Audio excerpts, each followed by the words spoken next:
Hello, everybody. Good evening. Good evening. I'm Doug Handy. Hi, and I'm Abir Shinawi, and welcome to Real Talk, Our Space. Good evening, everyone. So today, our episode is still continuing with Maryland stories, or as Doug pointed out to me, America in the miniature, or miniature America. Is that what you called America it? in miniature. I talked to my America mom miniature. today. I was like, "Have you ever heard that before?" She was like, "Yeah, I have." So I have never heard of it. I have And, never heard that either. so, But okay, so where did you get it from? I got it off the internet. Oh, okay. It's like that. What is it? That Allstate insurance commercial. Where'd she find it? It's all on the internet, so it must be real. Right. So, Right. but it makes sense. And so today, it's a very exciting topic for me because I love talking about religions. But we're talking about Black Catholics, Yes. which I And what? know. No, go ahead. What did you tell me about your knowledge of Black Catholics or lack thereof? Lack thereof is the fact that I never knew Black Catholics existed until I moved to Maryland. I was at and it's funny because I found out through a colleague of mine who became Muslim but grew up Catholic, and she was a Black female. I'm like to her, wait a minute, you grew up Catholic? And Wow. me growing up in Chicago, the only Catholics I knew were either Polish, Lithuanian, Irish, Italian. It's that Yep. stereotype. And Right. then when I found that out, and it makes sense why there would be Black Catholics, but that's how I found out that they Yep. And of exist. course, They my experience exist. was a little different Right. because I grew up Catholic. So yeah, I figured, that's just what I knew. That was part of my lived experience, right? And there weren't a lot of Black Catholics I knew, but Mhm.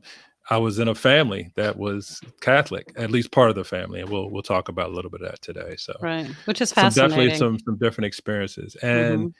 I know. Well, I was gonna share. There's a clip. Not a, it's an internet article Mhm. that actually talks about St. Mary's County in Maryland, since we're talking about Maryland stories. Mm. And the significance of that is, let me see if maybe I can do a quick screen share.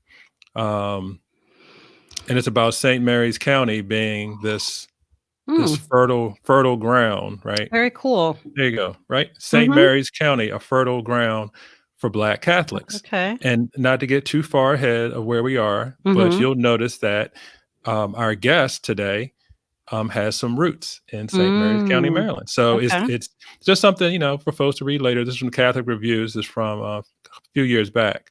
But just an interesting read. I've read it. It's a good article just to give you some insight. So Thank just you. wanted to share that. So, well, since we're speaking about history, for Mhm. many people who don't know, Maryland started as a colony for Catholics. Hmm. 1632, yeah, established by First Lord Baltimore. There is a Baltimore, Ireland as well. George Calvert. So now we have the city of Baltimore named after them. We have Calvert County, Calvert Hall, as a refuge from religious wars in Europe for English Catholics. And if you know Hmm. much about, the English and the Protestants and all of that history, I'm botching it right now.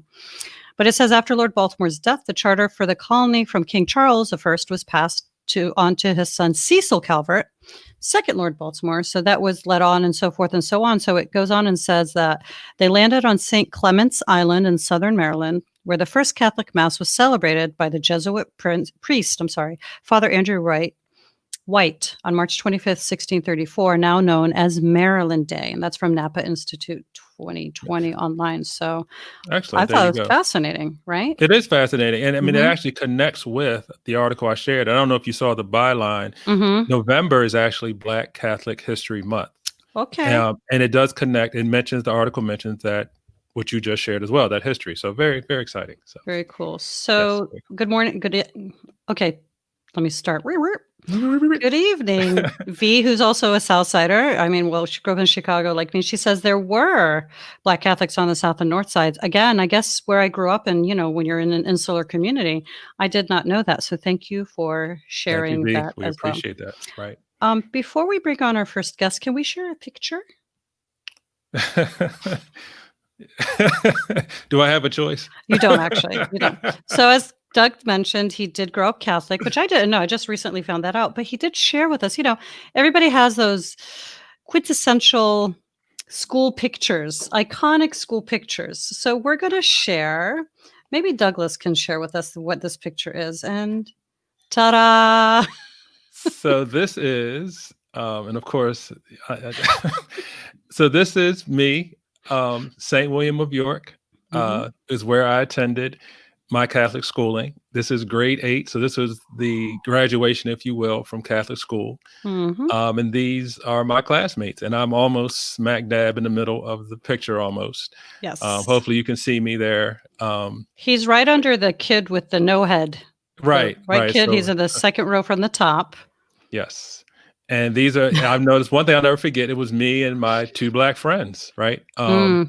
So Jamal and Ryan. Jamal was on the row with me. Ryan is seated on the front row. They were Hmm. close friends of mine. I was actually friends with all the boys in this class. Mm.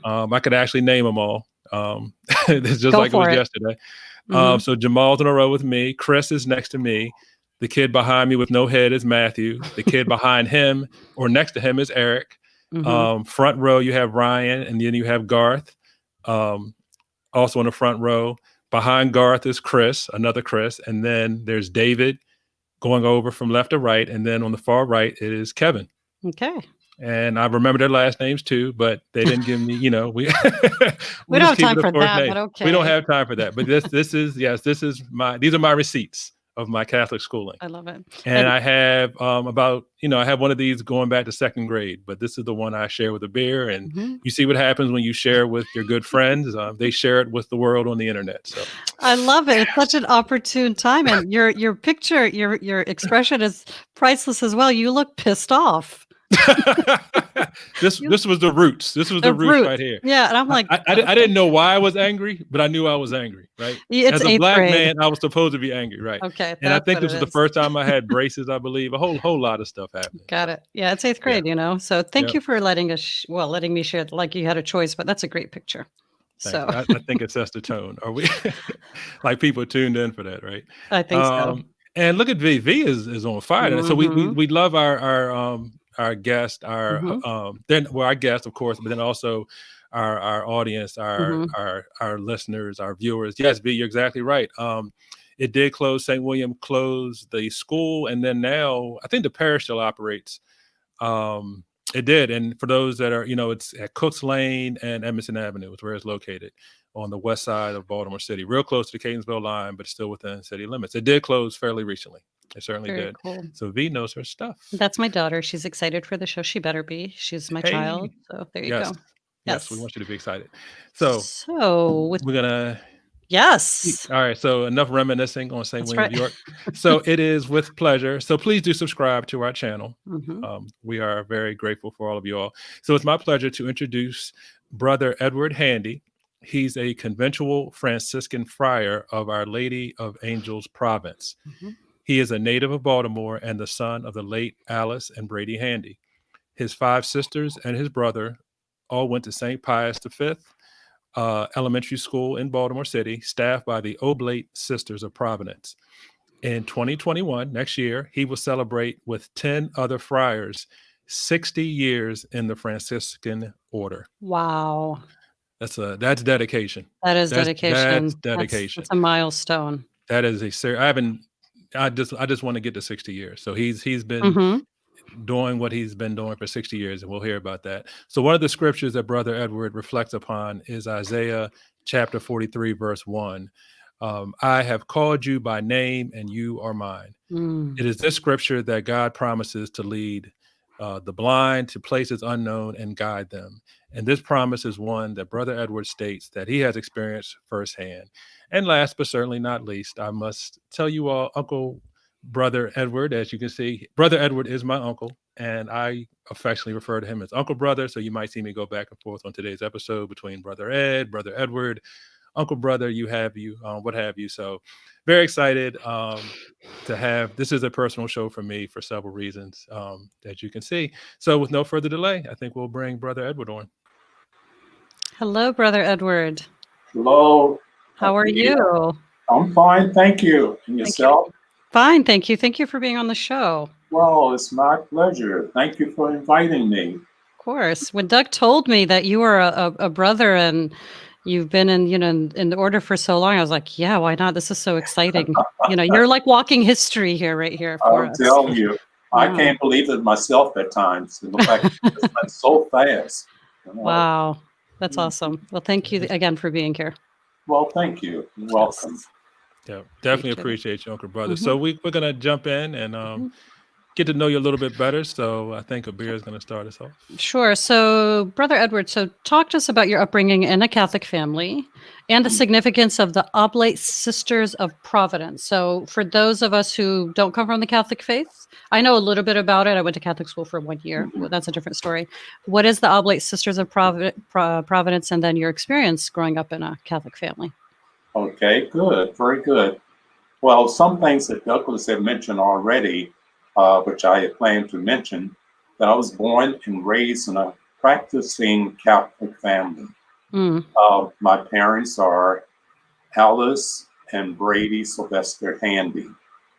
My father, as Douglas, I think, had mentioned before, is from St. Mary's County, Southern Maryland, which is a very large area of African American Catholics.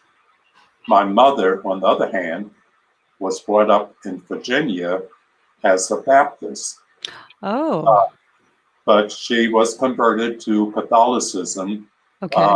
when she met my father, and that was a part of the rules of the Catholic Church that Mm-hmm. have to be converted to Catholicism. So my mother was converted to Catholicism, and she practiced Catholicism all while we were growing up. Mm, And what did that mean? You know, she went to mass, mm-hmm. went to confession. We prayed the rosary together. We did everything that all Catholics were supposed to Mhm, do. Mm-hmm. mhm, And that was the beginning.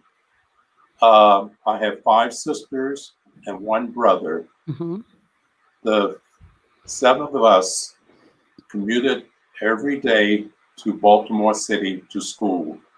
Unfortunately, the schools in our neighborhood, white Catholic schools, they did not accept African Americans at that time. Mm-hmm. So my parents were very much interested in seeing that we did a Catholic education.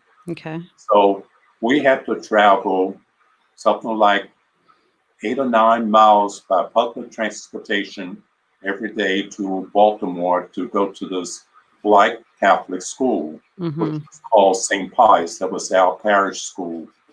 And so in this school, we had the Oblate Sisters, Mm-hmm. and the first Black religious women in the country. Oh. They were founded back in 1829 or mm, 1828, and they still exist today. And their foundress, Mother Mary Lang, who, by the way, is up for sainthood, she wanted to start schools where they could educate like students. And so she and a couple of close friends, they weren't religious at that time, decided to educate Black students in their home. And so this went on for a couple of years, and the sisters, they grew in number, the women grew in numbers, and they became nuns, religious Mm. in the church. They had a very hard time because even then they weren't completely accepted and so on. Mm-hmm. So they had a very hard beginning. Mm-hmm. But that was their intention to educate Black American children. The sisters, eventually, they grew in numbers. At one time, there was over 300 sisters. And so with that number, they start expanding their schools across the country, establishing new Black or African American schools for children. And here in Baltimore, one of their first schools that started around the time they started their order is St. Francis Academy, Mm-hmm. mm, that started off as an all-girls school. And 2 of my sisters graduated from St. Francis Academy. And so the sisters, they taught in these schools and many other schools across the country. And not only in this country, they opened up missions outside of the country. Mm-hmm. I think the first mission they opened up was in Cuba. Oh, wow. They were there for quite a few years and had established something like, I believe, 7 or 8 schools. and they operate these schools until Fidel Castro took over. Mm. And the sisters and other religious community, they had to leave that country. The sisters left Cuba, which was a Hispanic-speaking country, and they opened up a new mission in Costa Rica, Hmm. where my friars also are located. And at one time, I was stationed there myself. So, but the sisters instruct me in my education, especially in my religious education, as did my family. And like I say, I was brought up in a Catholic family, so we did everything that Catholics were supposed to do. We went to Mass, we said the rosary together, we carry out different devotions in the church, and I would say we were good Catholics. And so that's the background of my history of growing up as a Catholic.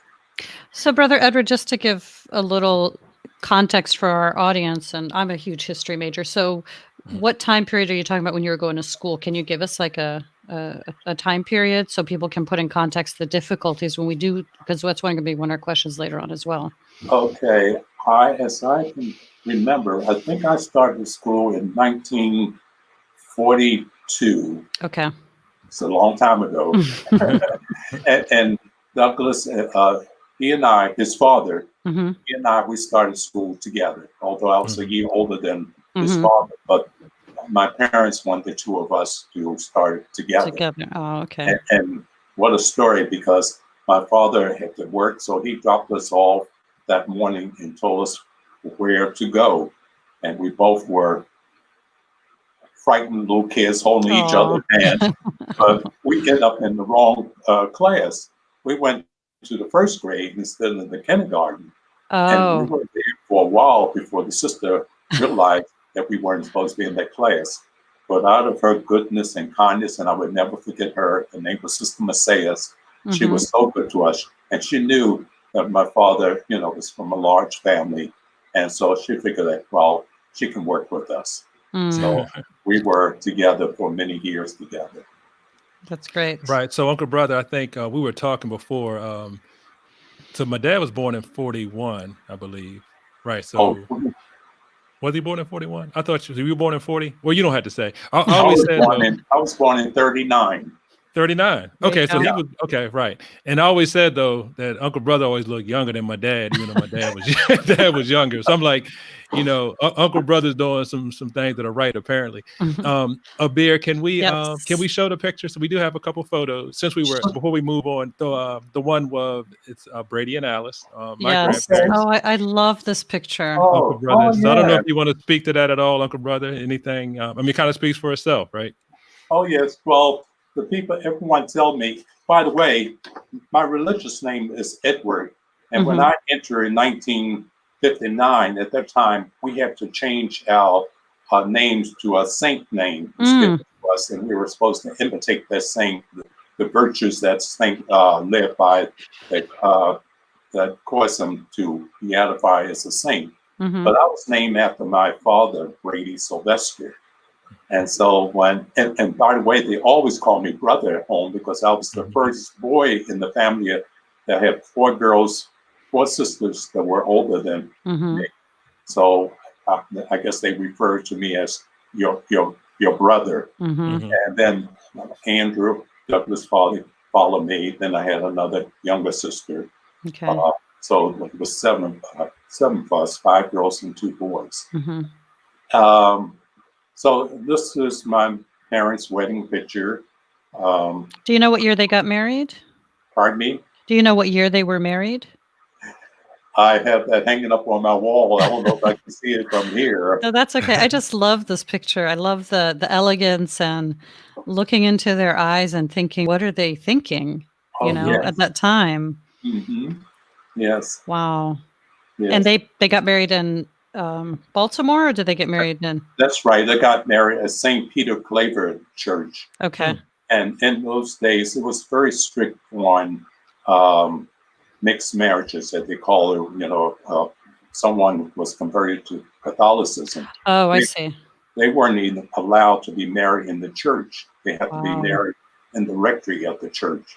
That's very common during those days. Mm-hmm. So, Wow. Uncle Brother, why don't we? And thank you, Abir, for sharing Mm-hmm. that. It's funny because growing up, we always had these wonderful pictures, and of course, that's kind of where it all started, right? Because we had these pictures of Mm-hmm. Uncle Brother and my father's generation, and then of course, my cousins and me, and then, but it all Mhm. started with, we call him Mama Alice and Papa Brady. That's Mm-hmm. That's that's what right. we Oh, refer to yeah. them as. But A lot of history. they call me Pop Brady today. They say I look so much like my father. He does look a lot like Yeah. him. I remember that, definitely. So, Uncle Brother, take us forward a little bit. So, you grew up. You talked about growing up in the Catholic family. Your schooling at St. Pius. Eventually, you went to Frederick Douglass High School. A lot of history That's right. there. But Mhm. shortly after that, you decided to go to Watertown, New York. Talk to Mhm. us about what took you from Baltimore to Watertown, New York. Okay. I graduated from Douglas High of class 1959 in February. And so I packed my bags and decided to go to the seminary, which was in Mm. Watertown, New York. It was an 18-hour train ride. Wow.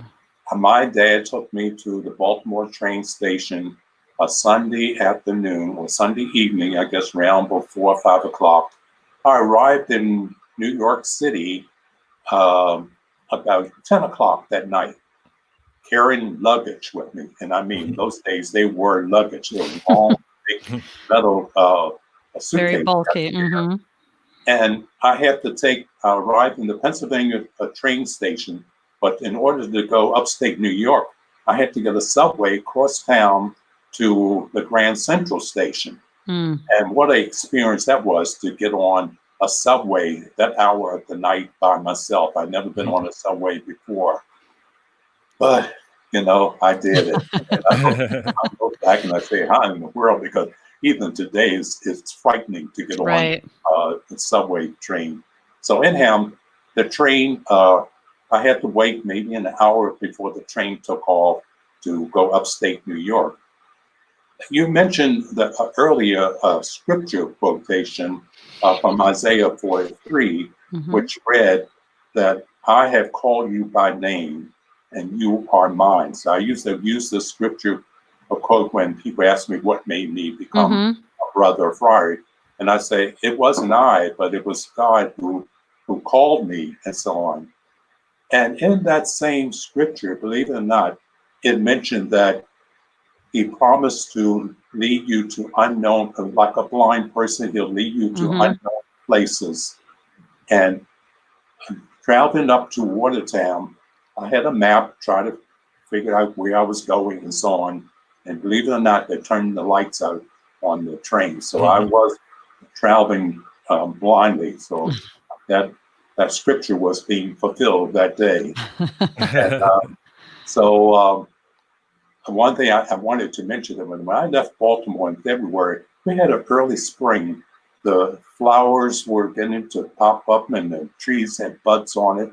But that 18-hour train ride that took me up to Watertown, when I arrived in Watertown, I was so surprised to see the snow was up to the second floor of the seminary building. Is Watertown in upstate New York, Brother Edward? Watertown is 80 miles northwest of Syracuse. Okay. It's very close to the Canadian border. Mm-hmm. Oh, yeah. They get a lot of snow up there. Oh, yes. Still get it, And so what an experience for me. So when I saw all that snow, I said, oh, Lord, I don't think you want me to be here. I was ready to come back home, But I had to listen to the Lord. He wanted me to stay, and he gave me the strength and the grace to persevere. Thank God I did. So that was my trip to Watertown. And it was a new experience for me. It was kind of sad because I left my family behind and starting something new, living with people that I met. First, no one there looked like me.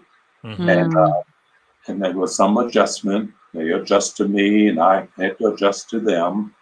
And so it was very different. Right. But as time went on, things got better. And I spent, during my formation, I spent like 2 years in Watertown. And during that 2 years period, I received the religious name as Edward. So Okay. it took time to try to get used to that name, Edward. Right. And then the next part of my formation was a novice in a novitiate, was in Middleburg, New York. Now, the novitiate is a area of training that all religious people, brothers, sisters, nuns, brothers, sisters, priests, we all have to go through this training. And the emphasis on learning how to pray, live the vows, how to live in community. And it's a very structured time of our training. It is said that our training as novices in the novitiate is similar to what boot training is to military people. Oh, wow. And so during that time, we learned a lot about the order, and then the constitutions, and like I say, how to live our vows and so on. So I was in a class of, I think it was 23 of us at that time. Today is not that number at all. You may get one or two that enter. Oh, yeah. It's dwindled. Yes. Is this part of that mission when you That's went to right. Watertown? Yes, that picture there, that's when I was in Middleburg. I was a novice. Okay. And as a novice, we learned to say the official prayer of the church, which we call the Liturgy of the Hours, divine prayers. And we're praying for the universal church. And it's very complicated to learn. There's a lot of ribbons and turning pages here and there and so on. So it took time to learn. There is a calendar, a liturgical calendar that we follow according to the feasts of the day and so on. And this is an obligation that lasts, stay with us as long as we are friars. We are obligated to pray together in community. And even at times we have to pray private. So it's a part of our religious commitment. Wow. Yes. So let's talk a little more about the ministry, Uncle Brother. Once you became a friar, there was a ministry, right? And Yes. I don't know if Abir remembers this. Abir, I gave you a little background. You all actually have something in common, you and Uncle Brother. So I was never in the ministry. I don't know. No, you weren't, but we were all teachers at some point, the three of us. And is that the connection? Yes, but Okay. I'll let Uncle Brother talk. There's a little bit more. It's a connection that you have with Uncle Brother that I don't. But yeah. Okay. I'm excited to learn. I think I took your question too. No, that's okay. So you're going to describe ministry as a teacher, and I want to see this connection, Brother Edward. Come on now. What do we got? Well, let me say that the brother and the priest vocation is a little different in what they do. As you know, you're probably familiar with the ministry of the priest. Very few know about the brothers. Right. Brothers are not ordained ministers in the church. We take religious vows just like the priest. We are consecrated religious. And so our ministry is very different. Some brothers, like myself, are teachers. Some go into social work. Some go into healthcare programs or social programs, working in various cities and parishes, feeding the poor, and so on. So our ministry is different from the priesthood. But I had followed the ministry as a teacher. I was able to go to school. I got a BS degree from SUNY University in New York, University of New York. Also, later on along the line, I got a teacher's certification for teacher of special ed from the University of New Jersey. There you go. Oh, yes, that helped. Because I have a master's in special ed. That's the connection. So let me tell you about my teaching career. Okay, I taught in many of our Franciscan parish schools. And one of the schools was my favorite place. I was in Hoboken, New Jersey, for 15 years. I spent 40 years working in New Jersey in different schools. So it's this school in Hoboken. I was there for 15 years, and I taught, all the grades that were taught in grammar school.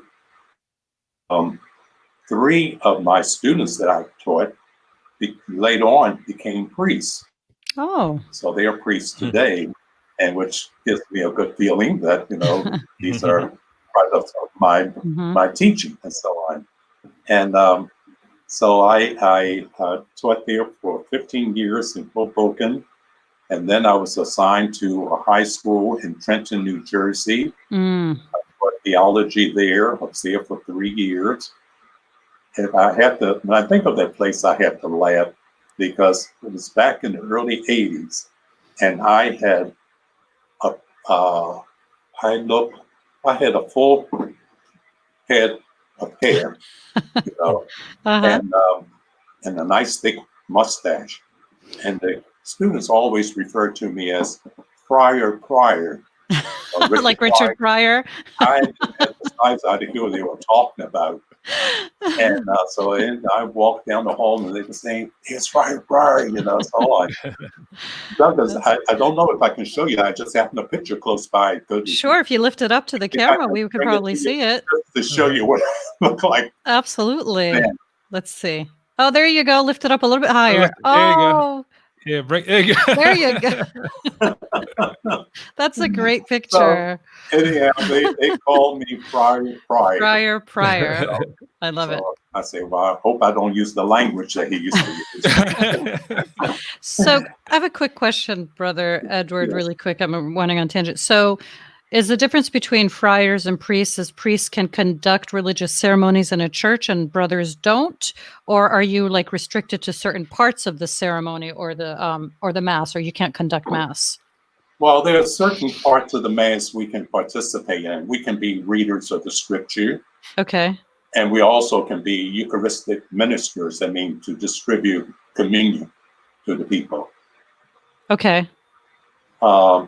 But the rest of it is mostly left up to the priest. You mentioned something that maybe I should explain. A lot of people do not understand what a friar is. The word friar comes from a Latin word frater, which means brother. And we're all brothers, whether we are priests or a brother like myself. We are brothers. We live in community and we share one another, share with one another. We have the same religious vows. We follow the same constitution. We eat our meals in common. We dress alike. You couldn't tell the difference between a priest or brother, and they walk in the room. And even for us, at times, we don't know if they're priests or brothers. So we'll play it safe and call them friar. So that's an easy way of coping out. Copying out. But as to answer your question, there are certain things we can do in the mass, but the priest is the real minister of the sacraments. Okay. Thank you for explaining that to me. Yes. Abir, we had I guess a couple comments, I think, right? You wanted to. So this is Rhoda Ismail. We went to school together, like in middle school, high school. How are you, Rhoda? Thank you. She's like, mashallah, awesome show. Appreciate it. Thank you for tuning in. Thank you. Yes. You're welcome. Yes. And we have my former student talking about students. Yes, Brother Edward. Oh, that's good. Josh Golfin, thanks for tuning in. So we have a couple of people tuning in and, saying hi. Again, please tune into our show on YouTube, Real Talk, Our Space. Well, thank you very much. And it's been an honor and a pleasure to share a part of my 60 years of life with you. We're just getting started, Brother Edward. We still have more pictures and other things that we want to discuss. Yeah. Okay. So, Uncle Brother, sticking with your ministry, I know one ministry that's been very special to you because you've shared with me quite a few stories about it and how much it meant to you. Talk about your ministry at St. Bridget's residence program. Yes, I can't forget about St. Bridget's. St. Bridget's was a program that was directed by the Archdiocese of Newark, New Jersey.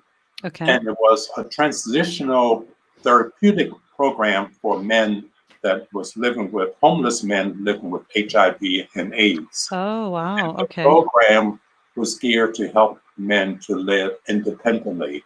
So we had a lot of life skill programs that would help them to, after they're there for maybe a year and a half, some may stay a little longer, that they're able to go and function on their own.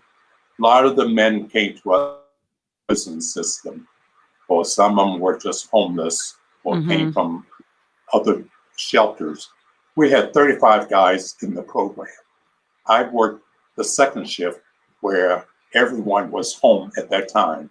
In the morning, they used to leave to go to other therapeutic programs, but they'd come back around dinner time. And so we would have a full house. And a part of my responsibility was to keep order in the house and break up arguments over TV or whatever it was. I had to assign them to do house chores, which they weren't too happy with that. And I also developed an archives for the program, kept all the records of the guys that were in the program. And many times someone wanted to come back. We didn't have an open door where they could just come and go. So we really screened them before, we took them back, how well they cooperate when they were with us. I had many, many responsibilities there. I did the orientation when they first came in, made sure they had a clean room to go to, and we had like a large laundry basket, and all their needs and necessities were there for them.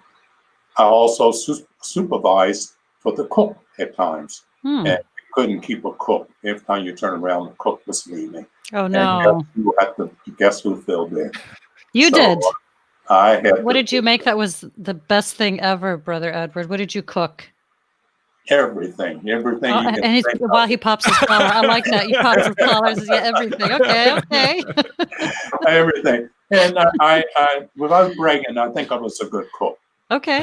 That was a part of our formation in the early days. We had cooking classes because we knew there are times we may be assigned to some place where we didn't have cooks, and we had to do a lot of things for ourselves. And I enjoy cooking. Even to this day, I like to surprise one of the friars when his birthday or name's day, make a nice cake or something. Oh, that's nice. And so I enjoy doing that. So St. Bridget's, I always looked upon that particular vocation was very similar to our founder, St. Francis of Assisi, who back in his days worked with the people that were rejected, like the lepers in his time. And today, many people refer to people with HIV and AIDS as modern day leprosy and so on. So I felt that I was on track by, working with people of that nature and so on. And so I did it for 22 years. And that was my last assignment before I moved down to Baltimore.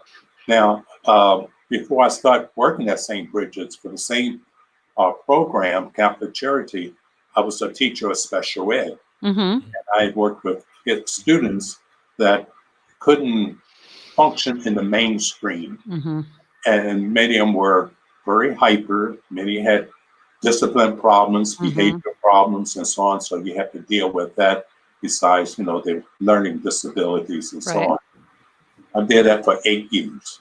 And then from 8 years, I switched over to St. Bridget's, which I was there for 22 years. Wow. So and we have have, brother. Yeah, but to say, there you go. I'm sorry. There you go. Yes. Yes, indeed. So speak to us about this sketch, this paint. Did you draw this yourself? Well, no, one of my parishioner friends, because I was involved with a community workshop, and they asked certain friars to display a table of their ministry.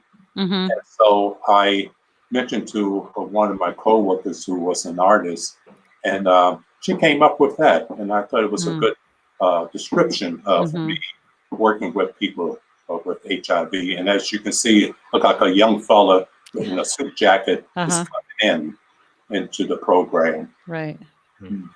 That's wonderful. Thank you. We do have another comment. I know our dear friend Mhm. Keith Lewis. So Uncle Brother, Keith's a dear friend of a beer's and mine. And Mhm. last week when we were talking about coming on, Keith also attended Catholic school Mhm. in the elementary grades. So we just had a little discussion about that, and he was excited. So I'm glad that Keith's here with Mhm. us this evening. So Yeah. Mhm. So, Brother Edward, you did allude earlier with your introduction about growing up about the fact that schools were segregated. Not just Catholic schools, but I think American society in general was Mhm. segregated. So, can you talk to us though about how Black Catholics were treated differently during civil unrest in this country, Jim Okay. Crow era, the segregation era? So, like I said when I met you, you're walking history. So, Mhm. would you be, willing to share some Oh, yeah, experiences you may yeah, have had? I will. And thank you for asking. Mm-hmm. Well, Jim Crow and all this we went through as Black people, uh, it hit all areas of life, even the church, Mm-hmm. the schools, and the church. Um, Growing up, we had our Black Catholic Church, which we had to travel so far to go, but there were other closer Catholic churches in our area. Mm-hmm. If we went to those churches, the ushers would usher us to the last back pews in the church. Wow. We couldn't just sit anywhere, or we had to go upstairs in the choir loft, and we weren't allowed to go up to receive communion until the whites had received, and so on. You almost hate to think about it, but that's what it was in those days. And Wow. yes, and thank God it has changed. It's changed a Mhm. lot. Today, Black Catholics are welcome in all Catholic churches, as far as I know, and so on. And we do things different than we did in those days. We have our service, the Mass, set in the vernacular, in the language, our language, so you understand what the scriptures are, and so on. Mhm. We share with people of different denominations. We have prayer groups together, study the scriptures together, and we have a good relationship because we realize we're all children of God. Mhm. So it has changed a lot, but this is a part of our Black history that Mhm. we have to deal with. absolutely. I guess if I could, one thing I want to share, if I look at like my upbringing in elementary school and even being, I visited Uncle Brother where he is now at St. Casimir. I Mhm. helped him move back to the area, which You was sure did. one of the Yes. highlights of Yes. the past few years for me, and just feeling very welcome. When we went up to New Jersey, I stayed at the guest house, and Mhm. um, it's I guess that sense of community that he's talking about. As not, of course, I'm not one of the friars, but feeling welcome, feeling, um, I guess living the values, right? Talking about, what God would have us do, treating each Mhm. other the way we're supposed to treat each other. And That's like you're right. saying, Uncle Brother, Yes. I would say, and Beard knows this, we're hypersensitive to any type of discrimination Yep. or aggression towards us as people of color. Right. Yes. I experienced none in spaces I've been with Uncle Brother recently. So That's good to know. certainly, I certainly appreciate the change because I didn't have to live through some of what my elders and Uncle Mhm. Brothers folks had to live through. So Mhm. That's right.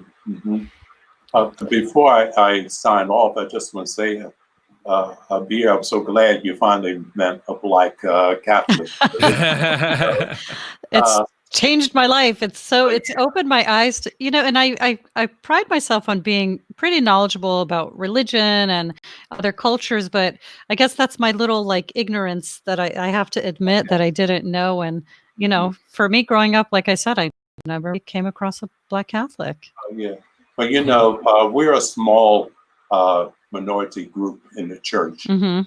ethnic group. A lot of the Right. Catholics came from Europe, and so it's Irish or Germans or Spanish Mhm. or I mean French or Polish or what. But African Americans came here under a different situation. Correct. We didn't come without freedom and so on. But in the Catholic Church, there are many African American religious priests, brothers, and nuns. In the Catholic Church, we have three distinct different religious sisters. I mentioned the oblates that taught me in Baltimore. There's another group upstate New York called the Franciscan Sisters, Handmaids of St. Francis, Franciscan Sisters of Handmaid. And they work in the New York area. And then down the south in Louisiana area, which is another large Catholic area like Maryland, there's another order of sisters down there called the Holy Family Sisters. Okay. And they do, all of them do very similar work, teaching and doing social work and reaching out, to help the community. And besides, we have many African priests. We have a few African bishops. One time, I know it was 12 African bishops. Some of them have died, so I don't know exactly how many we have right now. But even when I wear my religious habit out in public, people, they stop and ask me, "Are you Catholic?" They have a hard time to believe that you are. So I'm not alone. I'm not alone in this concept. So this is not a Halloween outfit I'm wearing. You know what, Brother Edward, you and I are in the same situation with that one. I've heard that one before too, about the whole Halloween costume. I get it. I feel your pain. Yeah. I feel it. Yes. Yeah. So, Uncle We Brother, sure have a lot in common, right? that's it. A lot, right. Yeah. You heard about the special ed connection. I don't know if you heard that. But I also did go to Catholic school for 1 year. I really did, and it was a very small school. It's called Nativity BVM of the Blessed Virgin Mary, but it was predominantly Lithuanian. And I learned a lot from the nuns and the sisters, and the other students. But being the only Muslim student there was a bit daunting, because I would always be not picked on by the nuns, but in our religion, we fast and we abstain from eating and drinking all day. Right. And so the nuns would get mad at the kids when they wouldn't do their Lent and say, "See, look how good that Muslim student is." I'm like, "I'm in 6th grade. Please don't call me. I just want to make friends. Sister Gemma, leave me alone." So it's a great. Right. Yeah. You want to blend in with the rest and so on. Right. Leave me alone, Sister Gemma. So yeah. Oh, yeah. So, Uncle Brother, you pointed out a few changes, especially around, race and more acceptance, if you will. How about any other changes that you've seen in the Catholic Church over the past decades since you became a brother? Yeah, I think, like I mentioned, that we have ecumenical services together where we can come and we pray with people of different faith and so on. And we study the scripture. More than we did when I was growing up.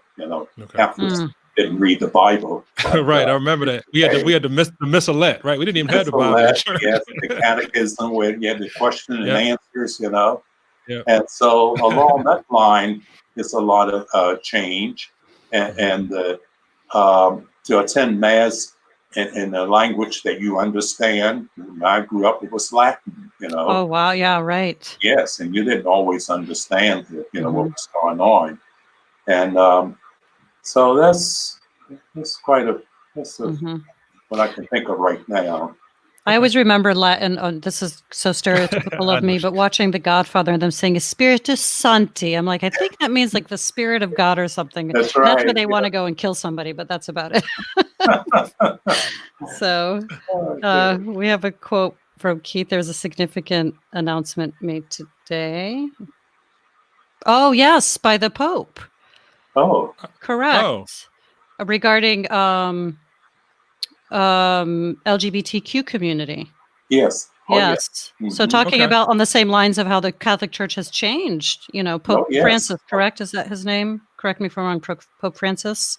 Pope Francis, that's right. Yes. Coming out and saying, we accept people from the LGBT community and having them be, having homes and all that. So thank you, Keith, for schooling us. I'm laughing at Keith, exactly. And then just like the educator he is, right? Correct. Well, one thing we can say for the church, we do change in according to the times, Right. We don't just keep doing things that we used to do and so on. Yeah. So, Mhm. Brother Edward, would you advise young men to enter the ministry now? Because I know you had mentioned when you started at like 20, 30 people, and now it's barely one or two. Yes. Well, first thing, I feel a vocation is a divine call from God to Mm, call to come and serve Him. It's something you just can't impose on anyone. hmm Although I think you can give encouragement, you can show a good example, hmm and you leave it up to the Lord to choose or accept Right. people. No doubt we are in need of more vocations, and so we'd like to see more come in, but we hope and pray they come in with the right reasons and so on. And even if they do come in with the wrong reason during their formation, they are quickly weeded out. Mm. Mm. It's like that Mm. military boot camp that you talked about. That's right. You Right. ain't gonna make it. Right. Right. Yes. So, Uncle Brother, even though we started with our, St. Mary's County, where hmm Papa Brady was born, but we Mhm. started your journey really in Baltimore. So we hmm know, like you said, back in 2018, it was a blessing. I felt to spend that time with you, help bring you Mhm. and your belongings back to Baltimore. What did make you, when it was time to retire, what made you decide to return to Baltimore and to St. Okay. Casimir's? Okay. Well, my problem is we have control of something like 53 or more locations, and Mhm. north, south, east, west, and so on. I wanted to come back to uh, Maryland because first it's my home state, and Baltimore is not the same as it was when I left. Streets and everything have changed, and I'm living Mm, in a different area that I uh, uh, brought up in. hmm Uh, but I wanted to come back so I can be close to my family. We're aging and so on. hmm It was difficult at times that you couldn't always be near your family, for Correct. different occasions and hmm so on. And then too, I enjoyed coming to St. Casimir because the friars I live with, they're very good friars. I enjoy working with them. We have a good relationship. As you saw before, the Andy came in right away to help me, get Help you started. get connected, right? And He's a so good that little thing, lad, that Douglas Handy. so anyhow, they were my main reasons to come back to be close to the family. Okay, Well, that's good. Well, always And, a and next great year, reason.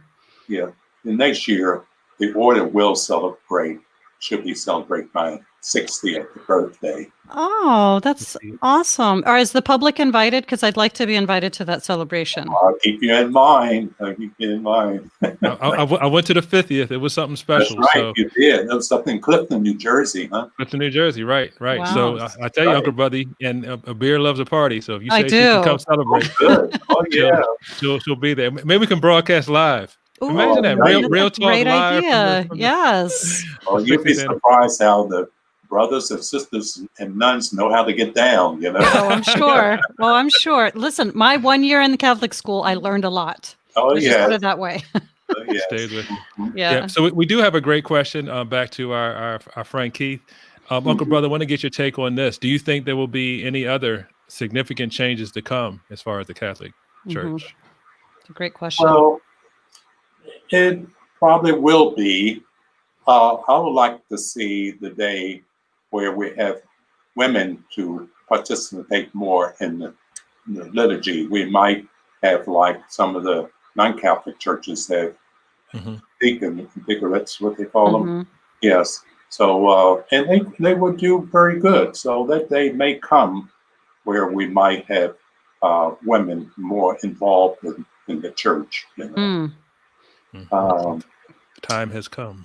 oh yes. Oh yes. like Hmm. that one. That's great. Allowing women, and I think the concept of the role of women play in all religions is always one up for changing and discussion and debate as to what role they should play. So I don't think the Catholic Church is alone also in that concept at all. But that's it. Thank you for mentioning that because I think Hmm. it is one that's also underplayed. I don't think a lot of people pay a lot of attention to it Right. either. Oh, yes. So I believe we showed all of our pictures. I was so sad, but I'm going to flash this one up one more time. Yes, that's Doug right there. That's a great one. Well, So, see, Douglas. Hey, Douglas, I have to tell you, other day, our mailman who deliver our mail every day, he from his car, he throws it up to the door, and many times he miss and go into the shrubs. Well, Sunday, I went to look to see what's the mail. Our mail was I'm sorry, the newspaper. The Mhm. newspaper. Uh-huh. And I see this guy get out of the car, and I thought for sure he was you. He looked just like. I said, Oh, wow. is this a second job him? He had delivering newspapers.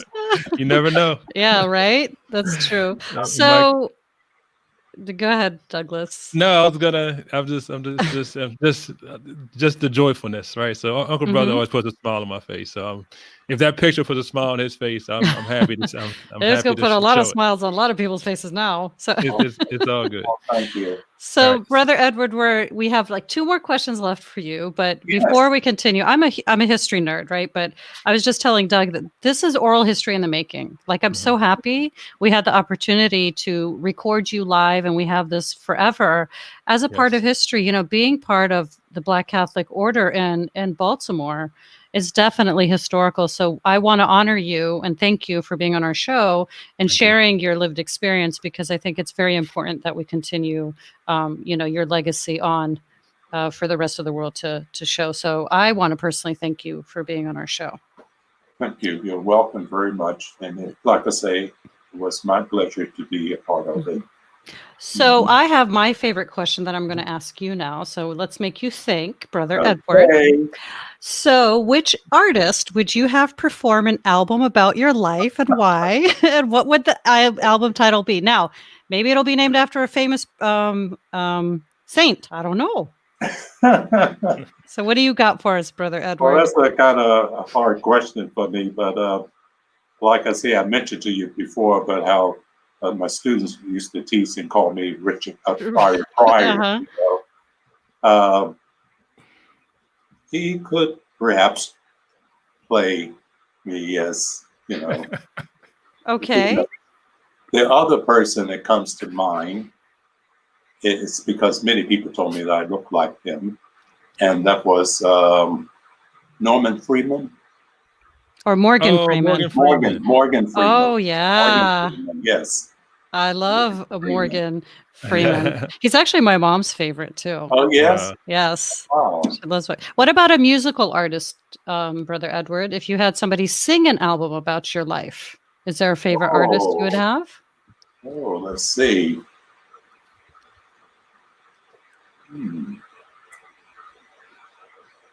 Tell you the truth, I really can't think of one right now.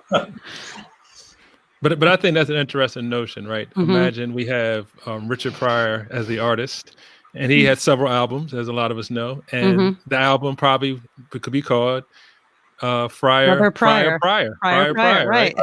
And then we could have Morgan Freeman's amazing, like, baritone voice Exactly, giving the doing some narration. narration of Brother Edward. Yes, I can see it coming together, a narrative. yes. So, Uncle Brother, we have one more for you. This is the challenge, okay? Mhm. And so bear with me on this. So I'm gonna give you a little history. The time I spent in New York City was always visiting Uncle Brother in Hoboken. My dad would take me. He would take us, the family, take my mom, my dad, my sister. We would go visit Uncle Brother in Hoboken, and then we would go visit New York City because it was nearby. So New York being, some people say, the greatest city on earth, also known for the birthplace of hip hop music and hip hop culture. And Uncle Brother, I'm thinking there's no way that you spent all that time near New York and didn't pick up some hip hop culture. So the 4x4, we asked, and Keith won't let me get out of here without this, but do you have any hip hop artists from the 4 pillars of hip hop that resonate with you? So we have MCs, DJs, break dancers, graffiti artists. Do you have any artists from any of hip hop that really resonate with you? Well, I always did like Michael Jackson. Oh, okay. Okay. Hmm. Well, I can't think of many right now. That's a really question. Okay. Well, that's why it's a challenge. So it's But the King of Pop is very good. yes, and Can never certainly go has wrong had with he MJ. has had an influence on hip hop. We know Yes. that. A great Yes. influence. Okay. All right. So we'll. All right. And that was a curveball, right? So Uncle, Yes. we got to keep it interesting. So Right. Uncle Brother, I want to thank you as well. It's really been a special time. All right. And Keith says I could give him MJ. It gives All you a right. stamp of approval, Brother Edward. Right. Well, Keith and I is really enjoyed. good. We had a good time. We appreciate you. We appreciate what you shared with us. Hmm. And we're looking forward to the 60th. As that celebration comes together, please, I know he'll be keeping me in mind. I know we have, we can add to that guest Me list, in mind. right? Okay. All right. All right. But thank you for your time, Uncle Brother. I'll be We somebody's appreciate plus one. Okay. And feel free to visit anytime. Definitely. I'll take you up Yes, on that offer. yes.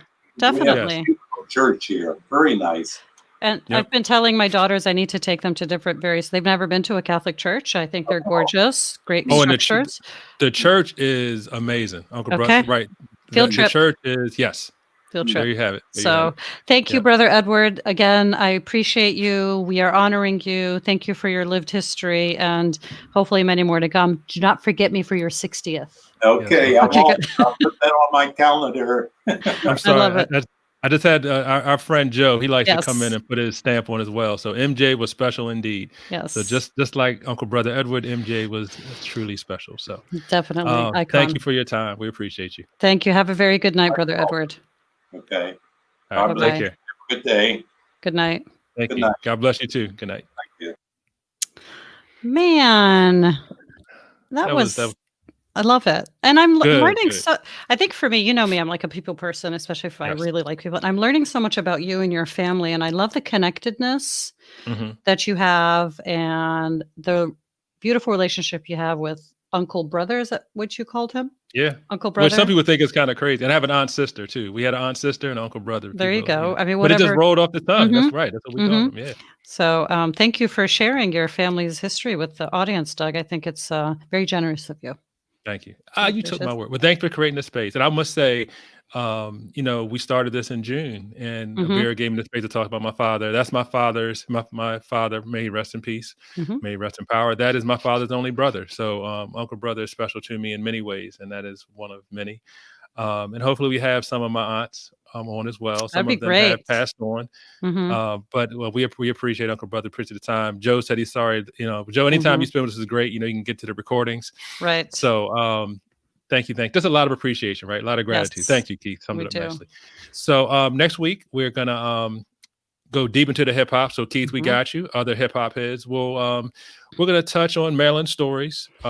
We have a few of my close friends that'll be here with us, and they'll talk a little about their connection to Maryland. Some of them are from Maryland, but they all have some connection.